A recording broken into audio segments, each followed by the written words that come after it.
বিল্লালের কথাই একটু দেই বক্তৃতা, তার মরণ সম্মুখে এলো, সবার কাছে বলা ভালো। জিব্রাইল গিয়ে তখন আমার রাসূলকে বলেছিল, তোমার যে ভক্ত বিল্লাল মাত্র তার 3 দিন পরমায়ু, 3 দিন পরে দুনিয়া যাবে ছেড়ে, কিন্তু তোমার কাছে বলতে চাই বিল্লাল মরার পরে তার বেহেশতে জায়গা নাই। দেখছেন, সারা জীবন আল্লাহর নামে আজান দিছে, কিন্তু মরার পরে তার বেহেশতে জায়গা নাই। যদি ভক্ত দুজকে যায়, গোসাই থাকে কোন সুখে, কি বলবো আপনায়। এবার বলে সবার কাছে দিনের রাসূল তখন জিব্রাইলকে বলছে, ওরে জিব্রাইল, আমার ভক্তকে বেহেশতে নেওয়ার কি কোনো রাস্তা আছে? আল্লাহ কি কিছু বলে নাই? বলে বলছে। বলে কি বলছে? বলে বিল্লাল ভেসে যেতে পারে, 3 দিনের মধ্যে বিয়ে করাইতে পারো তারে। কারণ বিল্লাল যে দিবে পারি, বিল্লালের ঘাটের নাই পারের তরি।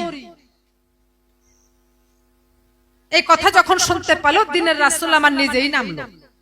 সারা পৃথিবীতে মেয়ে খুঁজলো, কোন মেয়ের বাবা মেয়েকে দিতে চায় না। আসলেও তো বিয়ের পরের দিন যদি বিধবা হয়, সেই মেয়েকে কি বাবা মায় কখনো দিতে চায়? মেয়ে পেল না, আমার দিনের রাসূল করে কান্না, জঙ্গল পথে রওনা হলো, সত্য কথা বলা ভালো। এক কাঠুরিয়া কাঠ কাটতেছে, সম্মুখের দিকে চেয়ে দেখলো এমন একটা মানুষ আসছে, এমন রূপের ছবি তার জীবনে দেখে নাই। মনে হয় একটা জ্যোতি, সূর্যের জ্যোতি যেমন তার শরীরের জ্যোতি তেমন, কিন্তু এমন জ্যোতির এত সুন্দর মানুষ, কিন্তু মুখটা তার একটা মনে হয় যে কালো মেঘে মুখটা ঢেকে রেখেছে, একটা দুঃখের পাহাড় মনে হয় তার মুখের মধ্যে, তার বুকের মধ্যে জমা আছে। কাঠুরিয়া তখন জিজ্ঞাসা করছে, আপনি কে? আমার দিনের রাসূল তখন বলল, আমি 18,000 লোক, আমি দিনের রাসূল। এবার তোমার কাছে বলতে চাই বিল্লাল তখন বলল, ইনি 18,000 লোকদের জামিনদার, ইনি আল্লাহর রাসূল, যার মহব্বতে পড়ে আল্লাহ এই দুনিয়া সৃষ্টি করে। এই কথা যখন শুনতে পেল কাঠুরিয়া তখন বলল, তোমার এই হাসি মুখের মধ্যে কান্নার ছবি কেন দেখতে পাই? আমার দিনের রাসূল কেঁদে কেঁদে বলেছিল তখন তাকে ডাক দিয়া, আমি তো কাঁদলাম, কিন্তু আমার জন্য কেউ কাঁদে না দেখলাম আমি চাইয়া। বলে কেন? বলে দেখছো, এই যে আমার ভক্ত বিল্লাল, পরমায়ু মাত্র আসার একদিন, কালকে প্রভাত হইবে যখন, ফজর উক্ত হইবে যখন, বিল্লাল মারা যাবে তখন, কিন্তু এই বিল্লালকে একটা বিয়ে করানোর জন্য একটা মেয়ে চাই। কাঠুরি আগে স্বীকার করছিল, কিন্তু যখন ওই মরার কথা শুনলো তখন বলল, আমি বাবা হয়ে একটা মেয়েকে এত বড় শাস্তি দিতে পারি না, তাই হে আল্লাহর রাসূল তুমি আমাকে ক্ষমা করে দাও, আমার মেয়েকে আমি দিতে পারবো না। এই কথা বলে যখন যাচ্ছিল চলে, কিন্তু সেই কাঠুরিয়ার মেয়ে রাবিয়া, মাগো শাড়ি পরলেই নারী হয় না, পরলাম শাড়ি সাজলাম নারী, থাকে না মাগো নারীর বাহাদুরি, নারীর চরিত্র ঠিক রাখা চাই। রাবিয়া কোন যুগের কথা, তার নাম ইতিহাসের পাতায় স্বর্ণ অক্ষরে লেখা আছে। আমি বলি মাগো আপনাদের কাছে ওই বাবা আর দিনের রাসূল কি কথা বললো, বেড়ার ফাঁক দিয়ে দেখতেছিল। আমার রাসূল যখন কিছু দূরে গেল, রাবিয়া দৌড় দিয়ে এসে বলছে বাবার পাশে, বাবা বাবা উনি কে গো? আমি এত সুন্দর মানুষ তো দেখি নাই, যাকে দেখলে পরে প্রাণ জুড়ায়, আমার নয়ন জুড়ায়, উনি কে? কাঠুরিয়া তখন বলল, রাবিয়া মাগো উনি 18,000 মুখলুকাতের জামিনদার, যার মহব্বত আল্লাহ দুনিয়া করেছে তৈয়ার। যখন এই কথা শুনতে পেল রাবিয়া তখন বলেছিল, বাবা উনি কাঁদলেন কেন? বলে মাগো শুনো, ওনার পিছনে দেখছো না কালো করে একটা ছেলে, ওকে বিয়ে করাবে, একটা মেয়ের প্রয়োজন। এখন মেয়ে হয়ে বাবার কাছে কেমন করে কয়, তো লজ্জাও তো হয়। তবুও বললেন, বাবা তুমি আমাকে দিতে পারলা না? কাঠুরিয়া তখন বলছিল, মারে আমি তোকেই দিতে চেয়েছিলাম, কিন্তু ভাগ্য আমার খারাপ, ফজর উক্ত হইবে যখন, বিল্লাল মারা যাবে তখন, আমি বাবা হয়ে কি তোকে এত বড় শাস্তি দিতে পারি? যখন এই কথা শুনতে পেল রাবিয়া 2 চোখের পানি ছেড়ে দিয়ে বলেছিল, বাবা নারী জীবনটা স্বামী সেবার জন্য, নারী জন্মটাই স্বামী সেবার জন্য আল্লাহ আমাকে দিয়েছে। তবে তুমি একটা কাজ করো বাবা, তুমি আমাকে বিয়ে দাও, আমি না হয় সারা জীবনের স্বামী সেবা আজকে রাত্রের মধ্যে করব। যেদিন আমাকে হাসরের মাঠে গিয়ে আমার রাসূল আমার আল্লাহ যখন জিজ্ঞাসা করবে, রাবিয়া তুমি কি স্বামী সেবা করেছো, আমি সেদিন আল্লাহর কাছে বলবো, আল্লাহ তুমি যতটুক সময় আমাকে দিয়েছিলে এতটুক সময় আমি স্বামী সেবা করেছি। তাতে কি হবে জানো বাবা?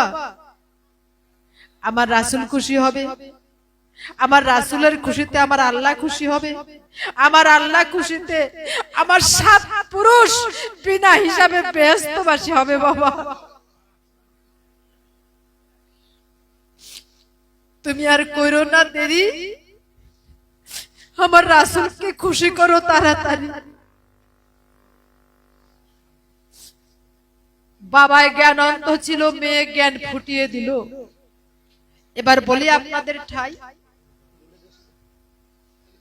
নিজে রাসূল মুন্সি হইয়া রাবিয়া বিল্লালের বিয়া পড়াইয়া রাসূল যখন যাইবার জন্য চায়, রাবিয়াকে তখন ডাক দিয়া কয়, ও মা রাবিয়া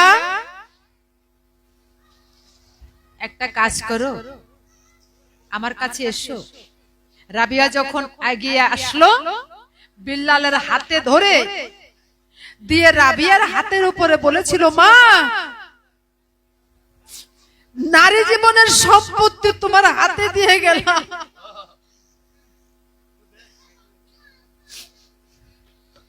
আমার বিল্লাল যেন হারায় না মা।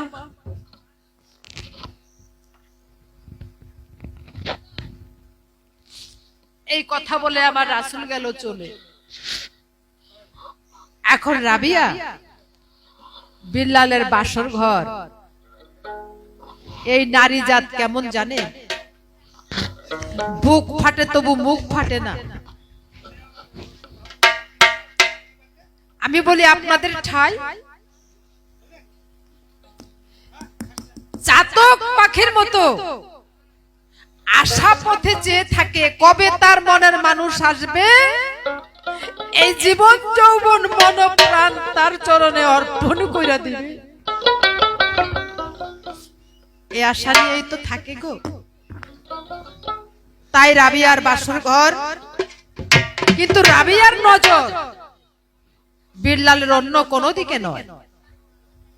রাবিয়ার জানা ছিল যে স্বামীর পায়ের নিচে আমার বেহেশত, স্বামীর চরণে আমার মনে রাখতে হবে, স্বামীর চরণে আমার 2 নয়নে অঙ্কিত করে রাখতে হবে। তাই বিল্লালের চরণের প্রতি তার লক্ষ্য। বিল্লাল বলছে, রাবিয়া রাবিয়া রাবিয়া বলছে, স্বামী গো কি বলো? বলে, আমি ফজরোক্ত সময় তো চলেই যাব রাবিয়া, তবে একটা কথা তোমায় বলতে চাই, আমাদের ইসলামে একটি নিয়ম আছে, করতে হয় দিল মহারণা। আমি যে তোমার স্বামী, তুমি যে আমার স্ত্রী, তার একটা প্রমাণ রাখতে হবে না? এবার বলি আপনাদের ঠাই, সেই দিল মহারণা করতে আমার কাছে তো কোনো কিছুই নাই। আর একটা কথা তোমার কাছে করি বর্ণনা, আমার খিদে পেয়েছে, কিছু দাও তোমার হাতের খানা, তোমার হাতের খানা খেয়ে পৃথিবীতে আমি বিদায় হতে চাই। রাবিয়া 2 চোখের পানি ছেড়ে দিয়া স্বামীর কাছে কয় ডাকিয়া, স্বামী গো আমার মতো হতভাগিনী নারী, আমার মতো এমন অভাগিনী নারী এই পৃথিবীতে জানি আর হয় না।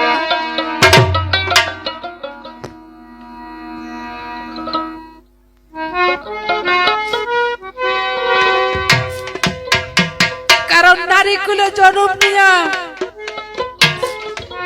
আবার যেটা করব আমি করতে পারলাম না।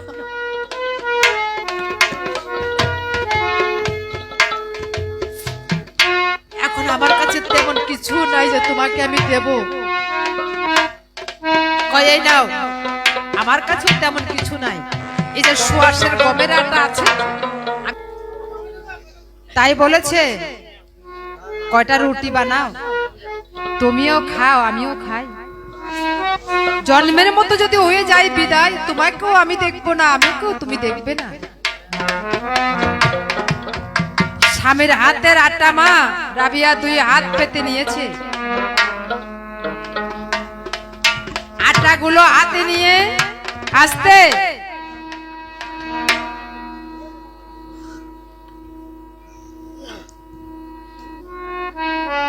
আটাগুলো হাতে নিয়ে রাবিয়া ভাবছে, যদি এখন আটা নিয়ে আমি রান্নাঘরে রুটি বানাতে যাই, যদি এই সময় আজরাইল এসে আমার স্বামীকে নিয়ে যায়, আমি তো দেখতে পারবো না।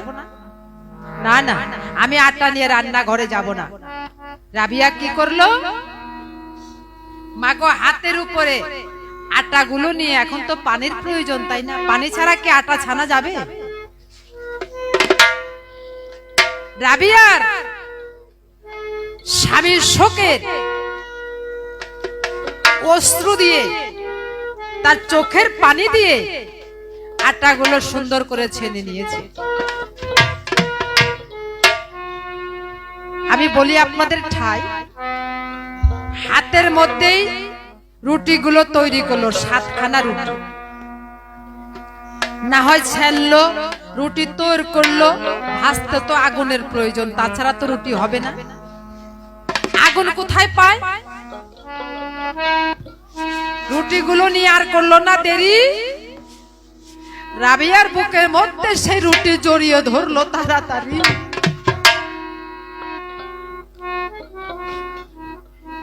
তার যে বুকে আগুন জ্বলতেছিল, বুকের আগুনে তার রুটিগুলো ভাজা হয়ে গেল।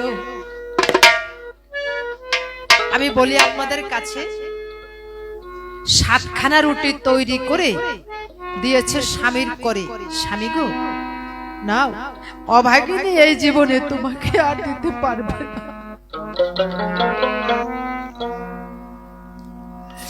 রুটিগুলো খাও আর আমারে তুমি দোয়া করো। রুটি হাতে নিয়েছে, 4খানা রুটি বিল্লাল নিজে খেয়েছে, আর 3খানা রুটি হাতে ছিল।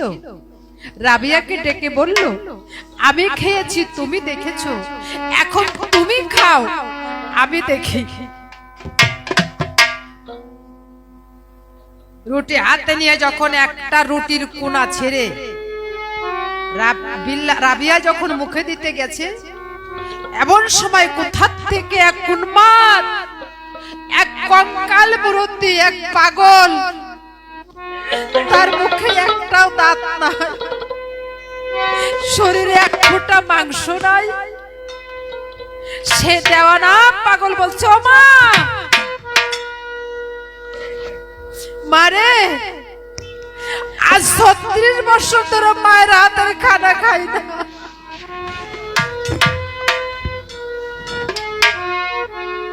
আজ 36 বছর ধরে মায়ের হাতের খানা খাই না,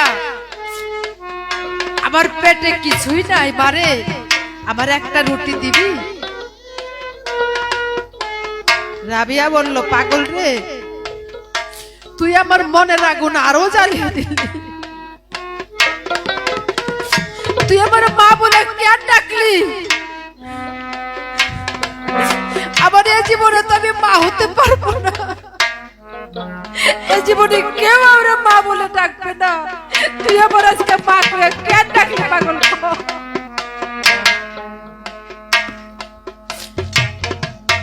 সন্তান মাকে মা বলবে না তো কাকে বলবে? দাও না মা একটা রুটি। রাবিয়া বলল, স্বামী গো, পাগল রুটি চাইতেছে, দিব কি? বিল্লাল বলল, সন্তান মায়ের কাছে চাইতেছে, আমি কি নিষেধ দিতে পারি? এখানে আমার কোনো অধিকার আছে কথা বলা? দাও। 3খানা রুটি নিয়েই পাগলের হাতে তুলে দিয়েছে।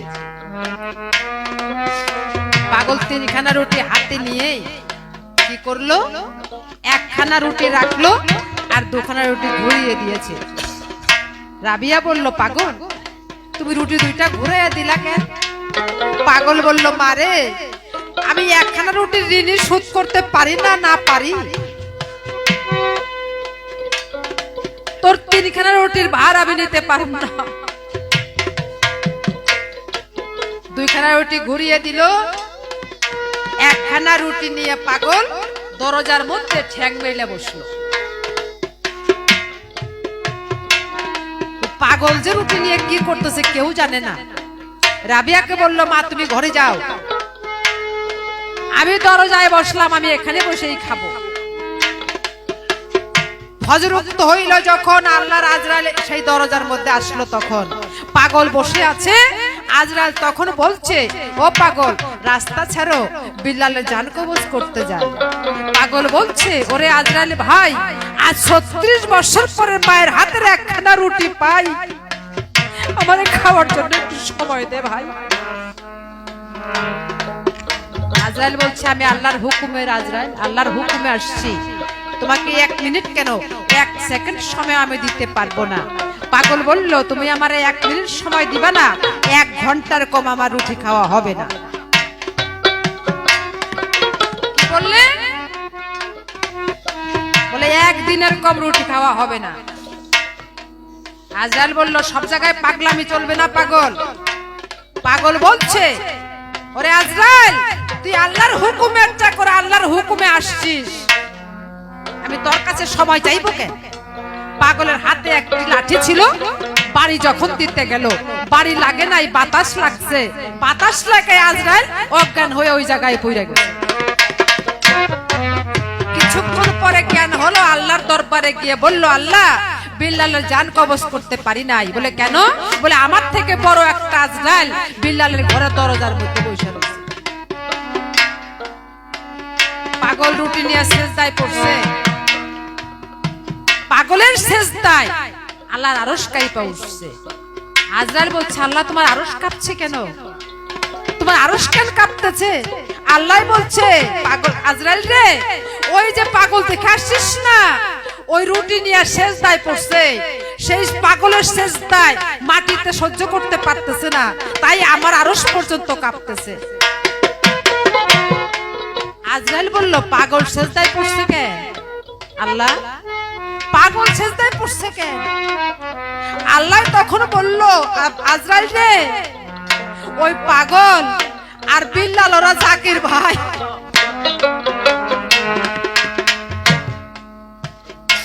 জাকির ভাইয়ের মতো আপন কেউ নাই।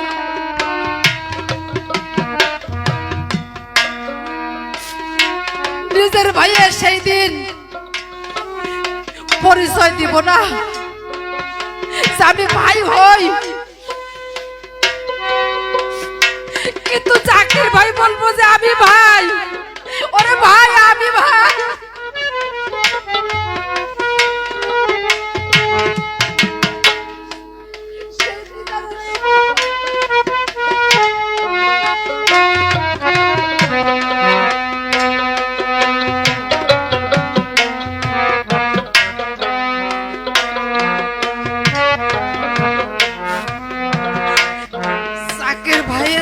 আপন এই পৃথিবীতে আর কেউ নাই, তাই পাগল জাকির ভাইয়ের জন্য সেজদায় পড়ছে। আল্লাহ তখন বলল, পাগল রে, তোর সেজদা উঠা, আমার আরশ কাঁপতেছে। পাগল রুটি উঠিয়ে দেখে একটা 7 লেখা। পাগল বলল, আল্লাহ তুমি এত দয়াল, তুমি যে দয়াল তার প্রমাণ তুমি আমাকে দিলা। আমি একটা পাগল, জীবনে তোমার নাম নিতে পারি না, জীবনে তোমার জন্য এক ফোঁটা চোখের পানি ফেলাইতে পারি নাই, জীবনে তোমার একটা কাজ করতে পারি নাই। সেই পাগলের সেজদার তুমি এত মূল্য দিছো আল্লাহ। আল্লাহর প্রশংসা করতে করতে পাগলের ডান চোখ হতে 1 ফোঁটা পানি পড়লো। 70 বছর পরবায়ু বিল্লালের হয়েছিল।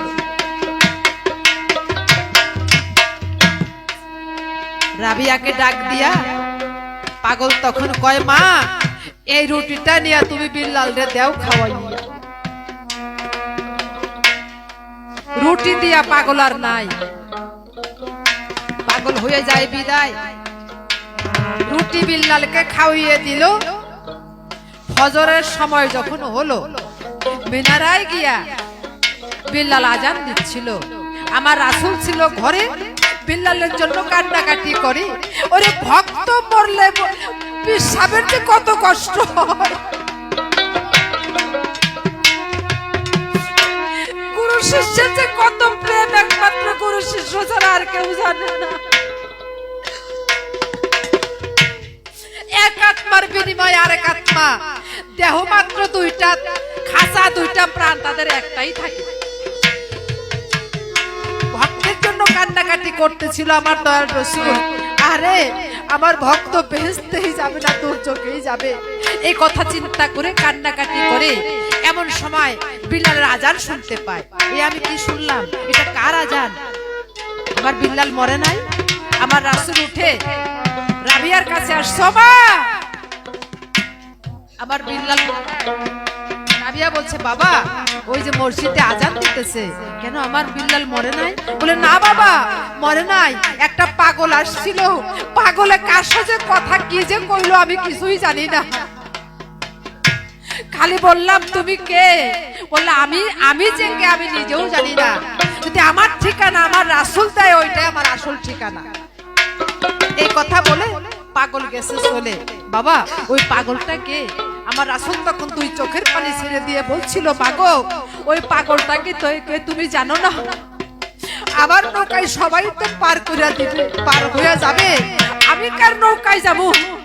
ওই পাগল হইছে আমার, আমি যে রাসূল, আমার তরি হইছে ওই পাগল। ওই পাগলের নৌকা ছাড়া আমি পারি হইতে পারব না। জানো না ওই পাগলের কাহিনী? ওই পাগল আমার স্বপ্নের ভক্ত ওয়াইস করুনি। নবী তত্ত্বের কথা